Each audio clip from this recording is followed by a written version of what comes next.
Video start کرنے سے پہلے میری آپ دوستوں سے یہ گزارش ہے، اگر آپ میرے چینل پر نئے ہیں تو میرے چینل کو ضرور سے سبسکرائب کر دو اور بیل کے آئیکن پر لازمی سے کلک کر دو تاکہ میری ہر آنے والی ویڈیو آپ کو بر وقت مل سکے۔ تو نے انعام کیا ہے اور ہمیں ان لوگوں کا راستہ مت چلا جس پر تو نے اپنا غضب کیا ہوا ہے، اور گمراہ جو لوگ ہیں ہمیں ان لوگوں کے راستے پر مت چلا، بھٹکے ہوئوں کے راستے پر، غضب کیے ہوئے لوگوں کے راستے پر تو ہمیں مت چلا، ہمیں ایسے لوگوں پر چلنے کی توفیق عطا فرما جن پر تو نے اپنا انعام و کرام سے ان کو نوازا۔ بات آپ کے کچھ آئی سمجھ میں؟ بھیجے میں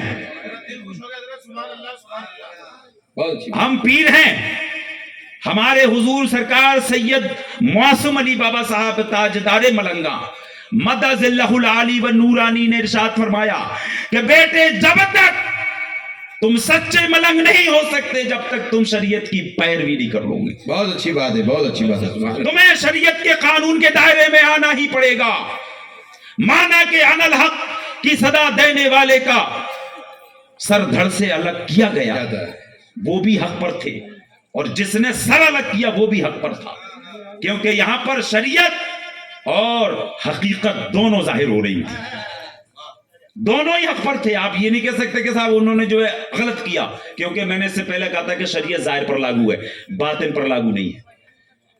حضرت منصور حلاج بھی حق پر تھے، کیونکہ وہ فنا فی اللہ ہو چکے تھے، اللہ کے عشق میں وہ خود فنا ہو گئے تھے۔ مٹا دے اپنی ہستی کو اگر کچھ مرتبہ چاہے کہ دانا خاک میں مل کر گلے گلزار ہوتا ہے۔ آپ نے یہ دیکھ لیجئے کہ ایک گیہوں کا دانا ہوتا ہے، جب ہم اسے زمین میں ڈالتے ہیں تو وہ اپنے آپ کو سڑا دیتا ہے، گلا دیتا ہے، کیوں؟ کہ تاکہ میں باقی ہو جاؤں۔ وہ دانا اپنے آپ کو زمین میں سڑا دیتا ہے، گلا دیتا ہے تاکہ میں باقی ہو جاؤں۔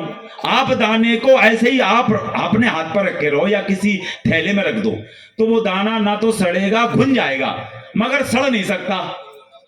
دوسرے چرندے پرندے چیٹی ویٹی یہ کھا جائیں گے اسے، مگر سڑے گا نہیں۔ سڑے گا جب وہ مٹی میں پہنچے گا۔ اسی کو فنا ہونا کہتے ہیں، فنا ہونا اس کو نہیں کہتے، اسی کو فنا۔ تو اپنی ہستی کو تو اس میں آ کر کے بٹا دے۔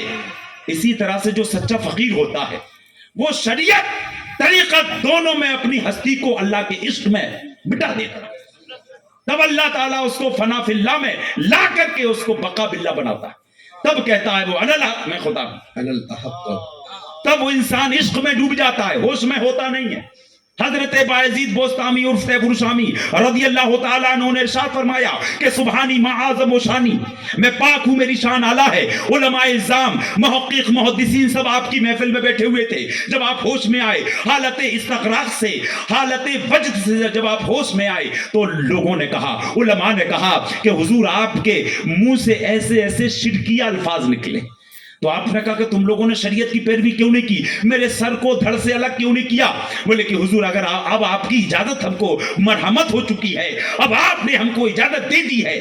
علماء اکرام وہ ان کو تو اپنا ظاہری جو قانون ہے اس کو فالو تو کرنا ہی ہے، تلوار لے کے بیٹھ گئے دھار لگا کر کے کہ اب جب کہیں تب ہم ان کا دھڑ سر سے، وہ ہم ان کے سر کو ان کے دھڑ سے الگ کر دیں۔ اتفاق سے کچھ روز کے بعد آپ کے اوپر وہی حالت پھر طاری ہو گئی۔ حالت وجد میں حضرت سرکار بایزید بوستامی عرف تیفور شامی سلطان الاولیاء رضی اللہ تعالیٰ عنہ کے منہ سے نکلا، سبحانی ما اعظم و شانی۔ کیا بات ہے، واہ واہ۔ تاریخ میں آیا ہے کہ علماء میں سے ایک عالم اٹھے، اپنے ہاتھ میں تلوار کو لیا اور ان کی گردن پر مارا تو ایسا لگا کہ وہ تلوار ہوا سے نکل گئی۔ دوبارہ سے کوشش کی، تیسری بار، چوتھی بار، پانچویں بار، چھٹویں بار، کئی بار ناکام کوشش کی، مگر سر کو دھڑ سے الگ نہ کر سکی۔ پریشان ہو گئے، یہ کیا بات ہے؟ گردن کی آر سے پار ہماری تلوار جا تو رہی ہے مگر خون نہیں نکل رہا، یہ سر دھڑ سے الگ نہیں ہو رہا۔ تھک ہار کر کے بیٹھ گئے۔ جب حضور سرکار مدار العالمین رضی اللہ تعالیٰ عنہ کے پیر و مرشد حضور بایزید بوستامی رضی اللہ تعالیٰ عنہ ہوش میں آئے، کہا کہ حضور ہم نے تمام بہت کوشش کی، ہم نے